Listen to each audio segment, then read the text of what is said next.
Another Bright Spot podcast. Another bright Another spot. Bright Spot. Another bright spot. Another Bright Spot. Another bright spot. Another Bright Spot. Another Bright Spot podcast. Hi, I'm Neil. It's another episode of Another Bright Spot podcast. I'm here with Helen Carrie, senior TV producer, brand copywriter, and brand voice advocate. Helen, welcome to the podcast. Thanks very much for having me. It's good to be here. Thank you very much. I want to dive into your work on copy, working with tech brands and brand advocacy, but I'm really interested in your TV side. So if we could dive into that. Your most recent program, The Secret Millionaire Giveaway with Michael Sheen. Can you tell us a bit about the project? I've seen the episodes, an hour long. It's absolutely brilliant. Can you give us an overview and your involvement in it? Yeah, of course. Gosh, it's so wonderful that has finally seen the light of day. Because it was 2 years in the making, wasn't we it? started shooting it in January 2023. Wow. And obviously you've got the kind of, so I was producer on that, and I led the casting on it. I was story producer as well. So it was kind of on me to find the people in Port Talbot, which is Michael's hometown, who would be happy to talk to us about their financial situation, about their struggles with debt and with high cost credit. And obviously Brits struggle talking about finances. I feel like everybody struggles talking about finances, let alone with a very famous person, let alone on television. camera. And also, I suppose there's potentially some shame there. People don't want to admit the trouble they've got into and that kind of stuff. So not the easiest job. Absolutely. There's so much stigma around struggling with debt, using food banks. I think one of the things we found when we were shooting there, especially with men, is that because there's sort of an expectation that you'll be the breadwinner, the man of the house, even though in reality that is often not the case anymore, it was even harder to find men who were comfortable talking about their struggles and failing, if you like, in their minds to be the provider and the breadwinner and the supporter. So where I started, the very first thing I did, and this is quite old school, I suppose, within a couple of days of starting work on that project, was go recce. It was sort of a pre-recce in Port Talbot. I basically just walked around. Right. Yeah, I went. It was maybe one level back from actually not. Do you have money problems? Yeah. So how's your cash flow? But I had an idea of where I was going to go, sort of churches, community centres, and I had flyers, so I was sort of flyering to a certain extent. So if I was sort of genuinely hung out, making a bit of a nuisance of myself, handing out these flyers, putting them up in shops, putting them up in public places so that people would see them, but also sort of following my nose. So I went into community centres and I said, look, I'm making this show and we're looking for people with these kinds of experiences. Where would you suggest I go? And as a result of that one day wandering about, slightly aimlessly, I ended up being put in touch with an incredible woman called Kerry, who's actually one of the main contributors in that film, and the Bulldogs boxing gym, which she runs. So that's her business. She's a business owner, and that's an incredible. It's a charity, but it's also Sense for the community. Yeah, it's a community centre. Yeah, absolutely. Yeah. And that was our hero location. Yeah. She was one of our main contributors. Cornerstone of the episode. Yeah, and it's just, there's something so wonderful about shooting in gyms as well. Like, aside from kind of the hard-hitting current affairs, like from a kind of aesthetics point of view, like there's so much stuff, there's so much activity, there's so much texture. Like, they're just really fun, interesting places. Port Talbot, steel, hard. It's that kind of lends itself to it. Exactly. Yeah. And I suppose then a bit of a juxtaposition between the fact that there's sort of this hard exterior that you kind of see on first impressions, but then actually we're going into the tea room with, people are opening soft up. on the inside. Yeah. So it was a lot of kind of old school community building, like gaining trust, just getting to know people. And one of the other contributors, sort of main contributor for that film, again, I found from a contact I'd made on that trip, who overheard somebody in the pharmacy. Right. I mean, you couldn't write this. No. Overheard somebody in the queue for the pharmacy talking about the fact that she was a assistant nurse practitioner, but had also taken a second job as a painter and decorator to cover her expenses because she was really struggling, like kind of come month end, and called me. Basically said, I've met this person in the queue for the pharmacy, and you came visiting last week and said that you were looking for people with with the experiences with high cost credit and with debt and with credit invisibility, and put me in touch. So fantastic. Yeah. Very fun. Oh, brilliant. this is so Michael Sheen, obviously the main guy behind it. He invested, was it 100,000 of his money, and managed to wipe off £1 million of debt. £100,000 of Michael Sheen's own money, so it wasn't paid for filming. He essentially footed the bill for the whole project, made it all possible. And he bought on the secondary debt market £1 million of consumer credit and then wiped it off. So that was, we started off calling it kind of the debt heist. That was sort of an early working title. And the whole thing, the kind of feel and the mood of the film was planned around with this heist kind of in mind. And the director, Paul Taylor, is amazing at films that kind of combine current affairs, quite hard-hitting current affairs, with sort of a comedic or like very specific mood, right? He's done quite a lot of Joe Lycett's stuff, and Got You Back.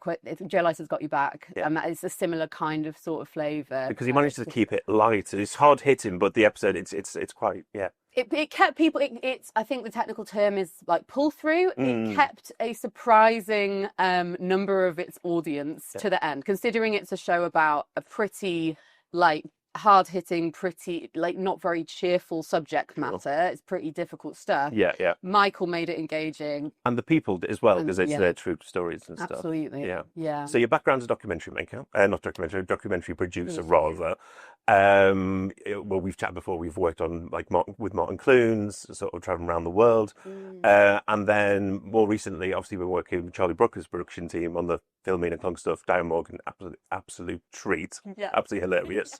You're telling me that when they approached you, they wanted authentic documentary makers as well as comedians. Why was that important to the look and feel of the show?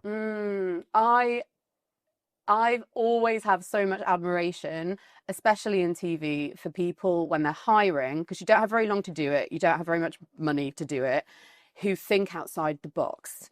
Because the pressure is on, and it's really tempting to put like a shout out for, you know, people who've only ever worked on this one particular kind of show, who, you know, came out of the womb doing compliance on blue light shows or whatever it might be.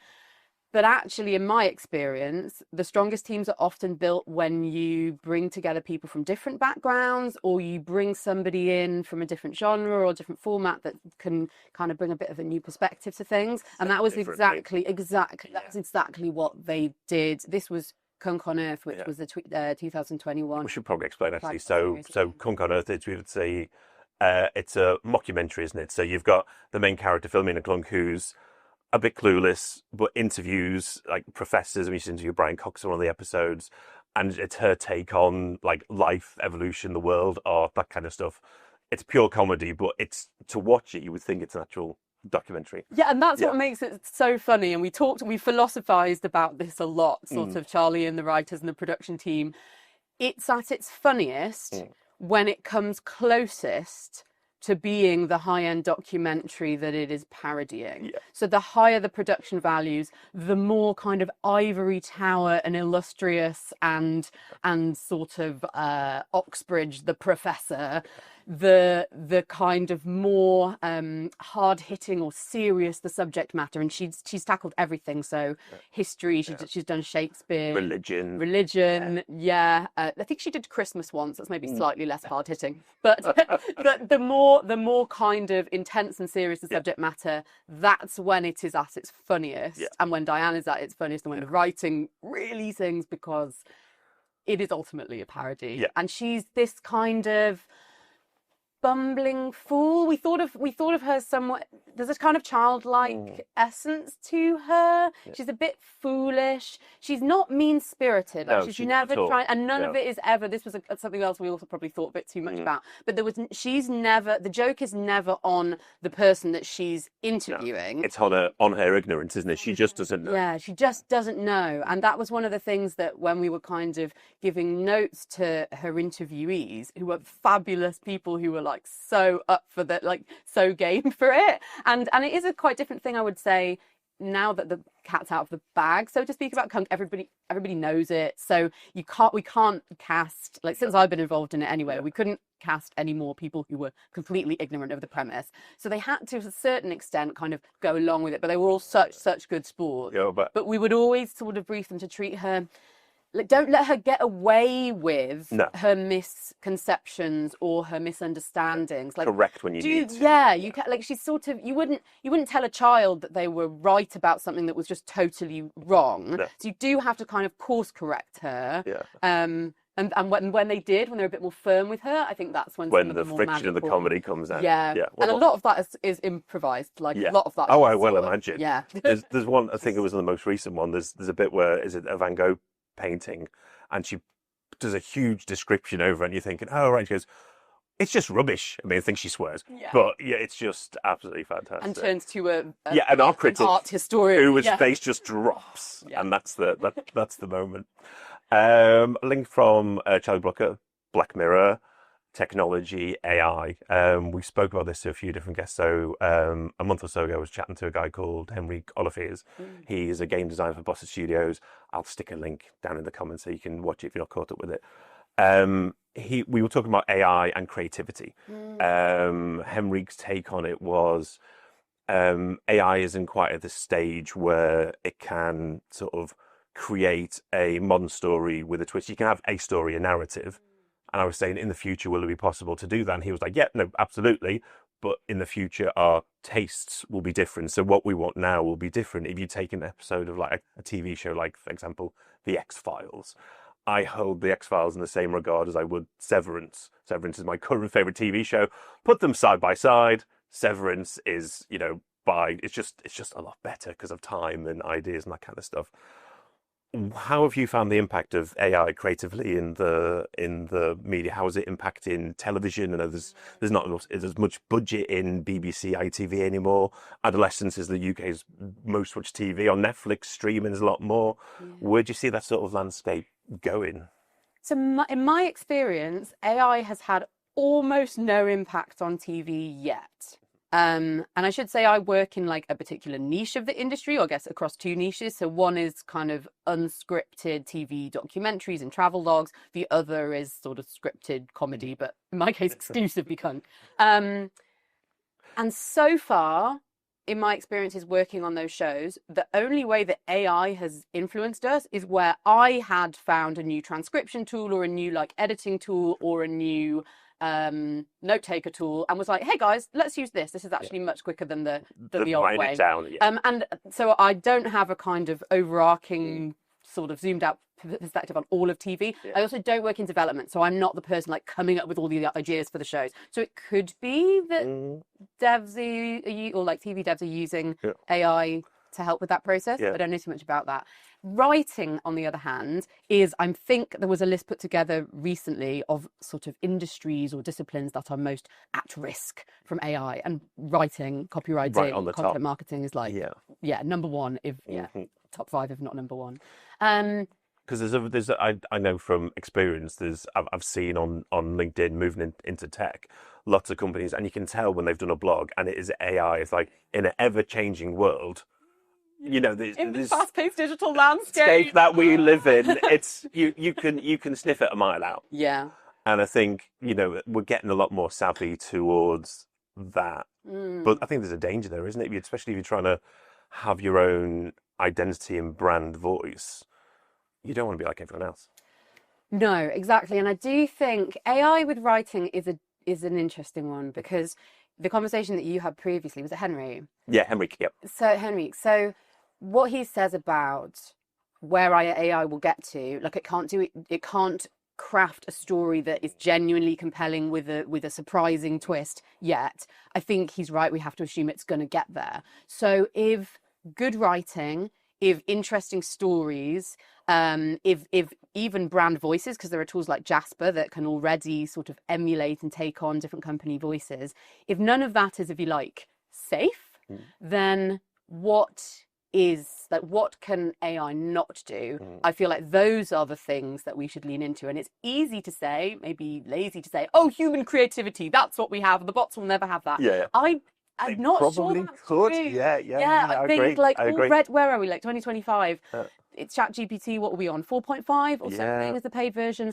How good is this stuff going to get? I think it's going to get really, really good. So for me, what I've enjoyed doing, and this is sort of like a personal, like a self-soothing exercise to a certain extent, but it's also my job, so it's kind of important. Like it's, oh, do I stay in this new thing I do, or do I retrain again? Do I fail? So yeah, I genuinely I kind of had to grapple with these questions. And one of the ways that I think that we will be able to stay ahead, or at least stay differentiated, and one of the ways I've been able to actually start seeing AI as like, I don't mean an opportunity and that I'm going to get one of those like computers melded into my brain, but like I'm good luck. But to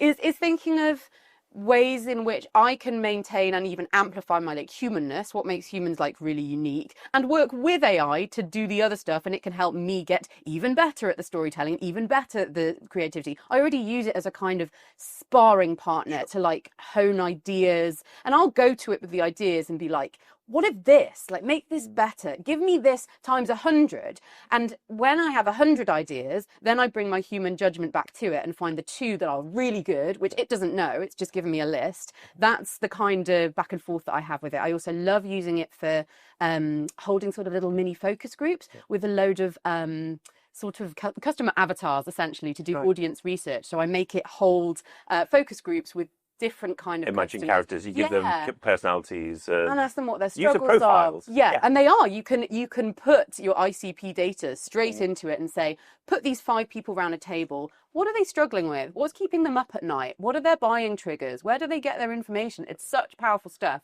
But to come back to what I think sort of will set humans apart, for me, it's the judgment piece. It's having that list of things and being able to go, well, I'm going to bring everything I've been through and everything I've learned and my kind of curation, I guess, and say, these are the best 2. And these are the best 2 for this particular client and for this specific context. And here's why. The other thing is lived, without sounding too corny, lived experience. Of course. Because we are patchworks of everything we've ever done, everything that's ever been done to us, everything we've lived through, and AI will never have that. Until they upload your brain. Yeah, well, exactly. It's all getting a bit Blade Runner-y as well. Maybe they will become human. But that's what's comforted me, and actually what's helped me, what I've found, like, brought me some success as well, is just leaning into the humanness. Yeah, and the relationships that you can build, and it's never going to replace that, is it? But yeah, the messiness, the insecurity, the imperfection, the worries, the did I get that thing right? It's all of that stuff that it could maybe emulate, but I think it will never truly feel. No. So if we can kind of lean into almost like the imperfections and the sort of like individual patchwork of experiences that makes each of us kind of us. This is sounding very corny, but I actually mean it really seriously. But I think that's the thing. That's what we have that it doesn't have. Yeah. No, I completely agree. We touched on businesses using ChatGPT, write blogs and that kind of stuff. Why is it important for brands to have their own voice, their own identity? I'm thinking we work with like a lot of startups who don't have any marketing. They'll have like an idea for a product. They're seeking funding. They're working on prototypes. They're working on the actual product, trying to get that to market ASAP. Where should people start, and why is it important to start? Yeah, I think it's where I always kind of start with brand voice is that it's sort of unfair that you need a brand voice, because I think there's quite a solid argument, or certainly a good question. If my product's great, if the work's good quality, if the tech's good, if the customer service is good, like surely that should speak for itself, right? Yeah. And to be fair, in a world where we were all sort of unthinking and feeling automatons, and we all made choices based on logic and fact and reason, that probably would be enough. But we just don't live in that world. So people, whether we like it or not, and even whisper it in B2B marketing, are swayed by emotions all day long. And the way that you tap into those emotions as a brand is by sounding sort of human or humanesque yourself. And that's where brand voice kind of comes in, because brand voice is the way that you build trust with an audience. It's the way that you sound kind of human and relatable. It's the way that you, rather than just listing your brand values on a website, you actually live and embody and speak those things. it helps you be memorable. It helps you stand out. So if if you're comparing 5 different providers for a particular service and they're all providing pretty much the same level of service, they're at the same price point, the customer service, all of your decision making criteria are pretty much equal. The one that you remember, the one that you feel you trust, you had emotional response to it's probably the one you're going to go for. And that even holds when we're talking about long complex sales cycles, buying committees like this. Even people who are buying for businesses are still ultimately human. They all get distracted and bored and they get interested by stuff, and they I think that's how we have to think about B2B marketing as well. It's almost like a B2C model, isn't it? People buy from people. We talked about this before. It's relationships at the end of the day. You work with people that you like. If you don't get on, especially with freelancers, then it's very cold cut a lot of the time. Yeah. What are some of the big mistakes that you've seen people made when they're setting up a brand? What are the sort of big no-nos where you think it's failed?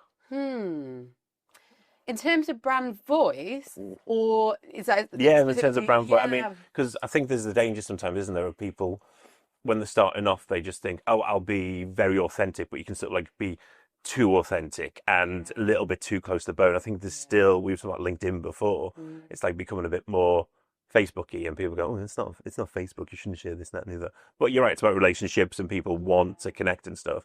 I think there's sometimes a danger of maybe sort of going too far, potentially. Yeah, I mean, so with the LinkedIn thing, I think there is authenticity has become a bit of a buzzword, and authenticity. I'm very authentic, by the way. You should enjoy this podcast. I can confirm. I can confirm. It's all real. It is, yeah. And there's authenticity has become a bit of a buzzword, or maybe a bit of a dirty word. And I think there's a danger that people feel that being authentic just means you pour your soul out, and that just isn't the case. You have to, everybody has, if we're talking about personal brands, everybody has to spend, I would say, I recommend, spend a bit of time figuring out what you are genuinely comfortable sharing, because vulnerability does get engagement, and I think it's because people are interested in real stories. They don't want to see just the successes. They want to see all of the failures that happened before the success. Lessons learned as well, isn't it? I mean, you can't learn really from a success story because people just seeing the shiny end result. A sort of rule that I have, and I think it is important that everybody spends a little bit of time figuring out where their comfort zone is. If you feel comfortable being a bit more vulnerable, a bit more open, that's absolutely fine. Yeah. What I personally like, the way I like to think of it, is what would I share with a colleague in the pub after 1 drink, not after 3. Because it is ultimately the internet, and all of the stuff that our parents told us about strangers on the internet still applies. Yeah. And also, your clients are on LinkedIn if you're freelance. So you also have to think, well, what wouldn't I be comfortable with somebody I want to work with seeing or reading or knowing about me? How vulnerable is too vulnerable? And also, what could potentially turn that person off? And do you care? Yeah. And you have to find that kind of balance for yourself. I think that do you care is important as well. I mean, we, as a company, we gift a lot of Lego. We all we're an engineering company. Lego values align with ours. A lot of people it's like a common denominator. And we've been to shows before, exhibitions, and sort of walk the halls are you interested in some Lego? And if people go, no, you kind of well, we probably don't want to work with you then. Yeah. It's a great way of not just Lego, but as you said, the vulnerability. Do I want to work with these people, and do I not? Yeah, sort of testing the waters in terms of fit, and that's where I guess brand positioning is really important as well. And I personally have found this not just working with clients, but also sort of your own in the early stages of kind of building my own personal brand. Big part of it is deciding who you want to turn off you, and accepting that though there will be people, the more specialized you get, the more you kind of hone your position, the more you decide what you do and who for and what problems you solve, you'll put people off, you'll alienate them. I don't mean in terms of from your content. I don't personally want anyone to read my post and feel alienated from me. Unfollow. But in terms of sort of prospective clients, if we're thinking about this from a business rather than a friend, personal relationships type way, then there will be people that you'll put off that will decide that they don't want to work with you, and I think that's a really good thing. I think it's a good thing, because I wouldn't have got on with them. I probably wouldn't have done particularly good work with them. We're not a good fit, and that's fine. I think that's good because it means they can find someone that's better for them. You find your own people. Exactly. There's something really, really empowering about putting off the wrong people. And that's okay. Some people work with other ones. I mean, they'll be right for someone else. Yeah, I won't say the company name, but I was marketing manager for an organisation, and the director of marketing thought I was better for the job. In his mind, I was the only person. Went through all the stage interviews, met the CEO. I went in a suit. I mean, I work Converse with absolutely everything, and glittery pink. Yeah, they were very glittery. We'll do a separate shot for them. Yeah, we need better ways. We do. I just turned up as I would normally, really nice suit, Converse, and got initial feedback from the directors like, yeah, you basically you kind of got the job. I'll let you know. And then a week later, still I hadn't heard anything. And then I phoned up and said, oh yeah, we just need to sort out some details. And unbeknownst to me, he was fighting with the CEO. She was like, absolutely can't have the job.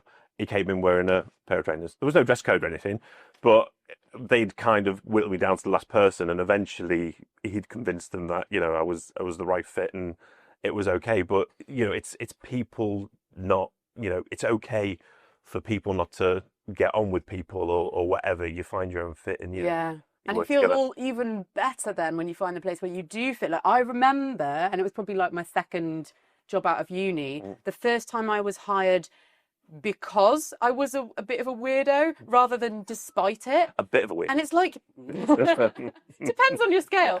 And You're a wonderful weirdo. Thank you. Your whole body just breathes a sigh of relief. And your soul, it's a bit of a silly concept, but like everything about just being, oh, okay. Oh, this is a good thing for these people. It's amazing. Yeah. It's a really nice feeling, yeah. No, I mean, I've said this before. I mean, I'm just saying this because I work here with a badge. This is genuinely, I feel like I find my tribe, like my people. It's just, I've kissed a lot of frogs to get here, but I'm so happy that I did. Right, freelancing. So 2017, you decided to go freelancing. Yeah. What was the decision behind that and lessons learned? And tell me your story, please, Helen. My freelance birth. Would you recommend it? So that's an interesting question. So the story for me was basically that I had a staff job. My first sort of TV runner job was in-house at a production company that did behind the scenes on feature film. So red carpet premieres, press junkets, sort of making of DVD extras, that kind of stuff. And it was a small company. They did all the post-production in-house. It was such an amazing place to learn. I was there almost 4 years. I learned to shoot. I learned to edit. I learned to produce. And also, I'd never lived in London before that job. And as a runner, you're basically a cheap courier, right? I adored being a runner because I had so little responsibility. I was like a rural kid in a big city. You got to see the sights every day. I was running hard drives around Soho, and my eyes must have had stars in them. I was honestly just like, it was amazing. So I loved being a runner, and I was sort of on this like skill collecting mission, but not in a kind of hard-headed, ambitious, professional kind of way, just in like, ooh, cameras fun, edits fun. And I got such a range of experience at that company. It was awesome. But after 3.5 years, I guess the learning curve was kind of leveling off a bit. And I was just hungry for something else. And I had these skills and I was like, ooh, what can I do with them? Where could I take them? So I'm trying to remember. I think I did have something lined up, but only very roughly, and then it fell through. Right. So important freelance lesson to learn right from the start. And I did this, and I was so pleased I did this. So before I went freelance, I spent about 6 months doing two things. Firstly, saving money, and secondly, talking to everybody I could get my hands on, given like my relatively limited network at the time, because I'd been in-house, I hadn't been moving around, and just all the freelancers building I a knew, network, a wider net. exactly, like getting to know people and asking their advice, like what do you wish you'd known before you went freelance? And I got really good advice, like take your holidays when things are quieter in your industry, like figure out the kind of ebbs and flows of your personal, the industry you work in. Take your holidays. Firstly, take holidays. Definitely take holidays. Don't burn out. Don't be a bad boss to yourself. Give yourself time off. You're allowed to breathe. You are. And I get a good accountant was other advice, and save up. So the figure kind of varies, but ideally between 4 and 6 months worth of like rent and bills or mortgage and bills, whatever the situation is, so that, and this is the way I like to think of it, so that you can afford to fail a little bit and you can afford to wait a little bit, and you don't have to say yes to everything that comes along with the absolute first offer. And I do think having that, that cushion, if you like, I've been lucky to always have had it to a certain extent. It hasn't always been 6 months, hasn't always been 4, but it's always been there. And it just gives you that little bit more kind of freedom and time. And time and freedom, I think, is what you need to make good decisions as a freelancer. Less stress and panic as well, if you know that you've got a bank of stuff. A little bit of because the reason, or it wasn't, I knew I wanted to go freelance, but then the kind of catalyzing thing was a particular opportunity that then fell away, which in TV, and to be fair, in the marketing branding world as well, projects fall away. Priorities change, budgets change, and I think you always have to plan as a freelancer as though that's a possibility. So keeping your client base diverse, keeping your income streams diverse, are two particularly good ways. Like, I'm quite a fan of diversification when it comes to that. And then I then was approached about a different project from a guy that I'd met in the pub in West Hampstead where I used to live, and he was Dan Snow's director, sort of Dan Snow's right-hand man director, and that's how I ended up working at Dan Snow's startup, which was called History Hit, still exists. It hadn't even been launched at that time. It's the Netflix of history programming was basically how they were positioning it, and I joined as their sort of shooting director, editor, producer person. So they actually, in the end, needed somebody with exactly that set of skills that I'd built up, although they never needed me to do any teleprompting. I've never had to do that since I was about 23, which is sad.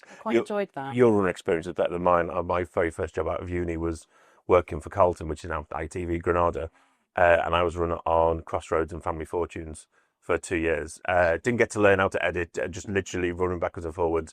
I did get to have Christmas lunch with Madge Bishop from Neighbours, though, so come on, like gold. Wasn't a complete waste of time. I do think runner jobs, I feel like everyone in TV, but especially when you're running or when you're doing like research and work, because people treat you quite badly and don't really maybe it's got better in 2025, I fear not. So like the stories tend to be better because the treatment is slightly worse. Absolutely. So you were freelance, and obviously in TV world, you talk about the buffer. So television cycle. So you run a production, and once that ends, it's kind of off a cliff face, isn't it? It kind of stops. So is that why you sort of expanded into sort of copywriting and sort of moved into that space? So the TV. I guess the old school model in documentaries anyway was basically the director would take their film into the edit. But these days in unscripted, that's quite expensive. So you hire generally a shooting director, you're lucky if you get a crew, and a producer for the duration of the shoot. And then they get let free, chucked back into the world of job hunting, and you hire an EP and an edit producer for the duration of the edit. Obviously, these two bits can overlap, but broadly that's what happens these days. Why did I get into copywriting? Because for 4 months during COVID, my TV job became technically illegal. Because there was a period where, especially if you make documentaries, you're filming people doing the stuff that they do, and if nobody can do the stuff that they do, there's nothing to do. So a few people continued working during that time. I think any like hospital shows, like any of those shows you've seen about COVID, they got sort of special dispensation to continue working. This isn't particularly like glamorous or fun, but it was really about insurance. So no production company could get proper insurance to keep going because they just couldn't foot that bill themselves. And then come the summer, I guess it was June, July, TV people got key worker status, which is a little bit mad. We suddenly became key workers, and the government just underwrote all TV production, which meant that almost overnight things started like turning back into action. But during that 4 months of unemployment, apart from doing a lot of mutual aid volunteering, I basically was like, what do I do? What else do I have to sell legally? Like, what else can I monetize? Like, what other skills do I have? What else do I do? And I was like, writing. I've done quite a lot of that. Storytelling, like speaking in particular voices. Like, if maybe this is something I can do. And that basically started me. I made myself a portfolio and put like ropey uni work and like spec stuff on it. And then wrote for content mills and just built up this portfolio and then kind of used that to apply. So it was it was starting at the bottom with no no No in-house client list, no client list, no contacts in that industry at all, no in-house marketing experience, no branding experience, And what no drew you network. into the tech space? Because it's quite Ooh. I mean, I don't have a technical background, as I've mentioned many times in this podcast. No, that's right. I mean, I don't know resistor from a transistor to not. I do a little bit now. Been here for over 2 years. I should know that. But yeah, what drew you to technology? Did you stumble into it, fall into it? Was it the first client that came along type situation, or did I stumble into it? Probably yes. So I think what happened, that the way that I initially was a generalist. I was writing for raw dog food companies, static caravan companies, all the central sexy heating industries? companies, All the interesting ones. suspended rope access. You know, if you're like running a construction project and you either can't or don't want to use scaffolding, you can use suspended rope. If it's a strange, unsexy niche, I've probably written it. So I started off as a generalist, and then decided that I want to niche, sort of. I mean, essentially as a marketing exercise, like as we've talked about already. Like if you exclude lots of people from your pool of potential clients, actually the clients that you're left with, you're a better fit for, you're a better match for, and it just makes the process of finding people you want to work for better. I'd done a little bit of sort of B2B tech work through an agency, a B2B agency, which I really enjoyed. It was an IT data center, digital, modern workplace, cloud computing type company, and I'd come in relatively late in the day to this project and just hit the ground. It's such a cliche, but hit the ground absolutely running, interviewed all of their kind of subject matter experts, written a website for this rebrand, like 30 pages of copy in about 2 weeks, and really enjoyed it. And it was sort of that first exposure to like IT, I guess, was my kind of inroads to tech, IT and IT support and cloud computing and the data center, all of that kind of thing. I just found it so fascinating. And that was one of the places I'm kind of constantly going through this realization process, and it's kind of these different like light bulb moments where I realized that the two things that I do that for a long time I kept very separate actually have so many areas of overlap, and that interviewing people to get to know them and their areas of expertise and what keeps them up at night and what fascinates them. So then it's tell a story, isn't it?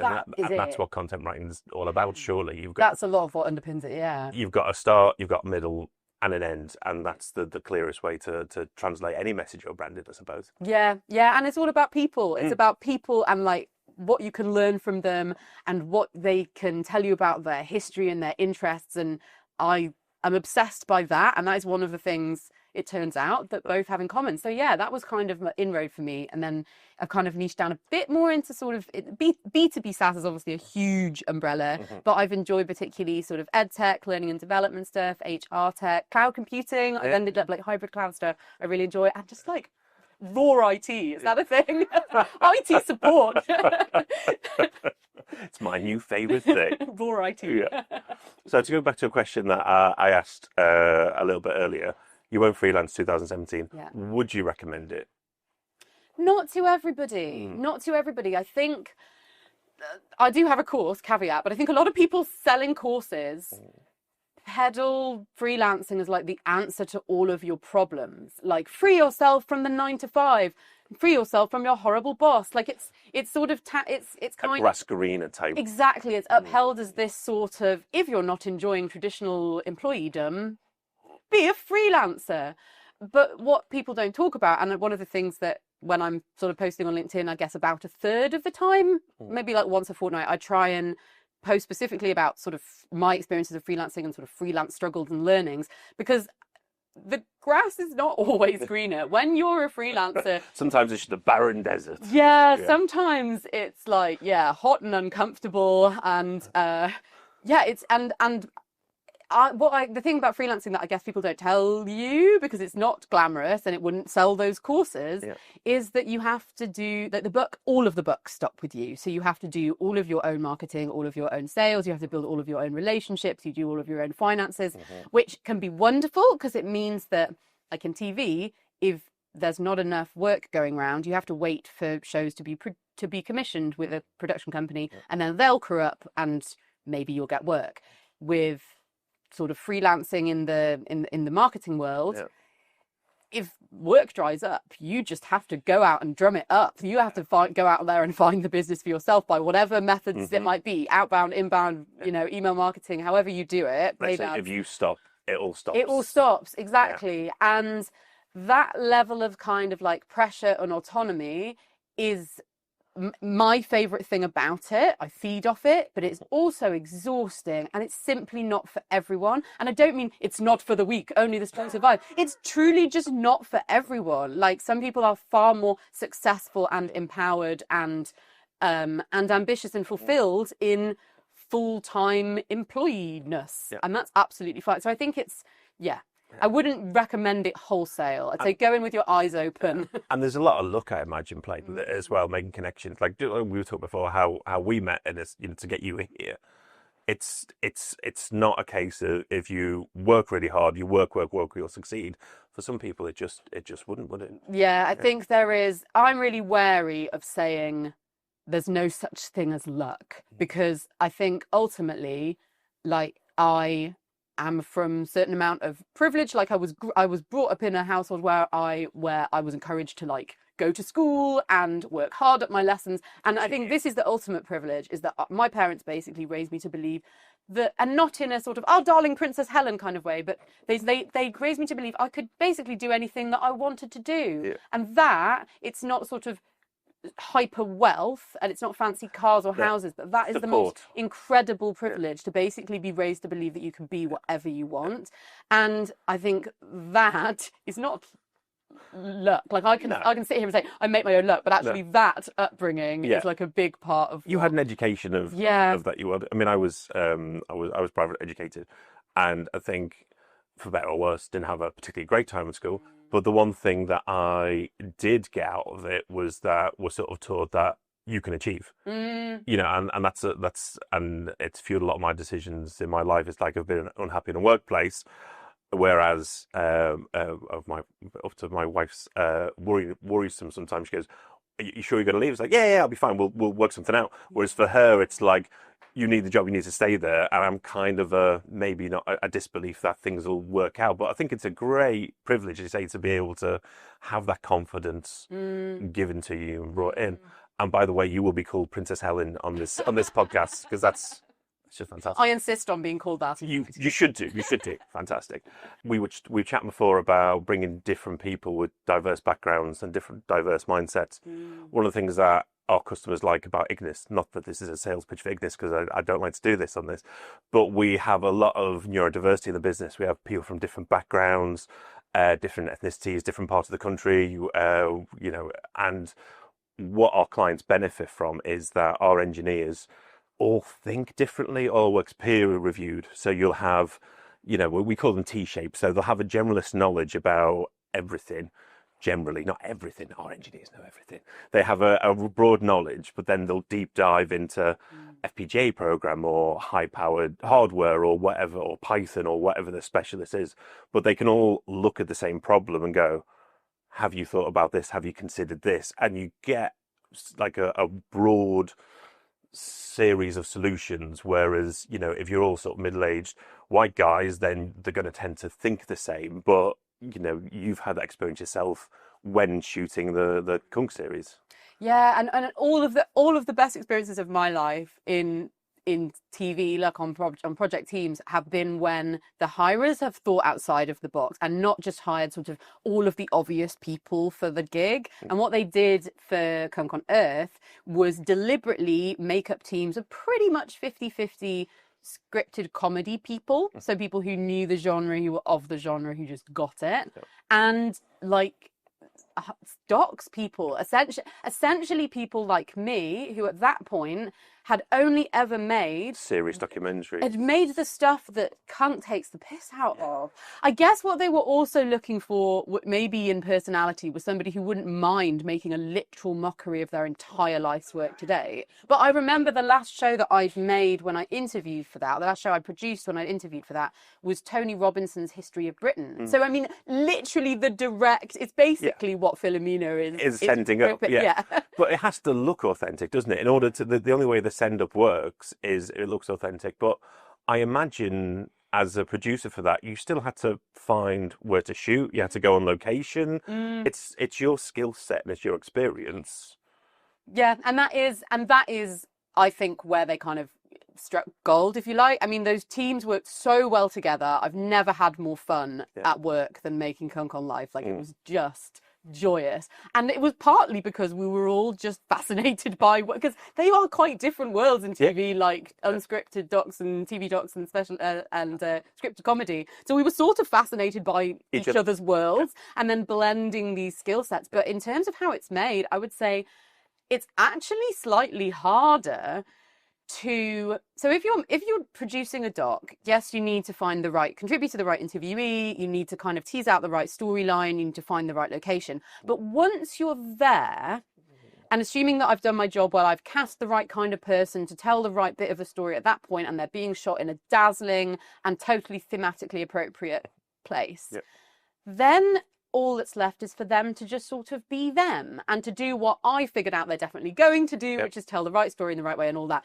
So once you've got to that point, cameras rolling, then probably it's going to be good. And then it's my job to sort of steer it a little bit if it's not, and you know, to kind of figure it out on the day. People go and let people go, exactly. Whereas what you've got with Kunk is something that ends up looking like that, but is actually super engineered because every single bit of it is minutely scripted. Not the interviews, that's a bit more free flowing, and it turns out it's actually much harder to do the like super over contrived impression of the real thing.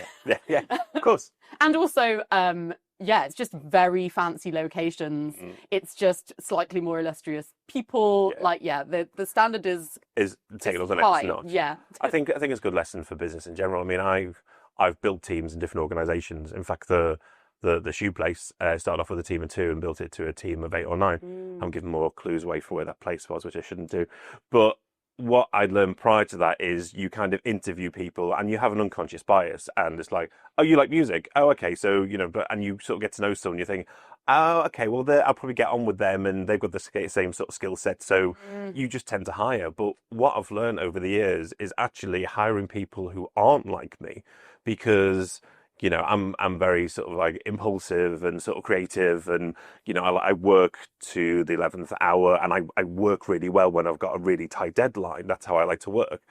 But actually having someone who's like super organized, isn't as impulsive, you know, has a clear head, probably a better eye for detail, that's only going to benefit. So having diverse people in organizations is not a bad thing. It's magic. It's magic when you have more, and it might sound like a cliche, but when you have more diverse voices in the room, the ideas that are generated are just better, because you're bringing together perspectives that you're like, it's like there's always a bit of a challenge and a bit of a clash, and I think that's where like really good stuff happens. You need that friction. It's like lightning in a bottle. Yeah, as long as it's sort of, you know, safe space to do that, like that's when really, really good stuff happens, I think. You're wrong. Yeah. Shooting that right down. Brilliant. Right, I think that's pretty much we've got time for. So thank you very much for being on the show. Thank you for having me. It was so much fun. Been great. Thanks, Helen. Hi, I'm Neil. I'm the host of Another Bright Spot podcast. It's a podcast hosted by Ignis. Who are Ignis, you're probably asking? Well, Ignis are an ethical engineering company. We're based here in Nottingham. We have a bunch of really talented hardware engineers and an equally talented bunch of software engineers. We work in the electronic space, and throughout that space, we meet lots of interesting people. So we thought it would be a great opportunity to get these people, sit down and chat to them and have a podcast. The fact that we want that physical object, and we still go through the process of putting it in, needle on the thing and scratchy sound, but we still get to enjoy that. There is something fundamentally tactile. I'll read one comment, or one will just come up on the app, and it'll just sort of sticky, because it's real criticism. That's the thing, and as a content creator or YouTuber, you know, it can't be anything but personal. But giving people the freedom to be able to post content and actively encouraging them to get involved in it has a lot more success. We used to say it would be 3 to 4% of a graduating class at university might think about doing entrepreneurship, and only half of them, if that, would try. Now you've got 25, 30% of a class thinking about it. And what you end up is a battle of the bots. You've got them using AI to try to do something, and me saying to my AI. So suddenly we've now got bot wars, AI bot wars, and hosted by Craig Charles. Exactly. We have some great guests with some amazing stories coming up. You don't want to miss out. If you've got an idea of a guest for us, let us know in the comments below. Otherwise, make sure you're subscribed. You really don't want to miss it. Thanks for watching.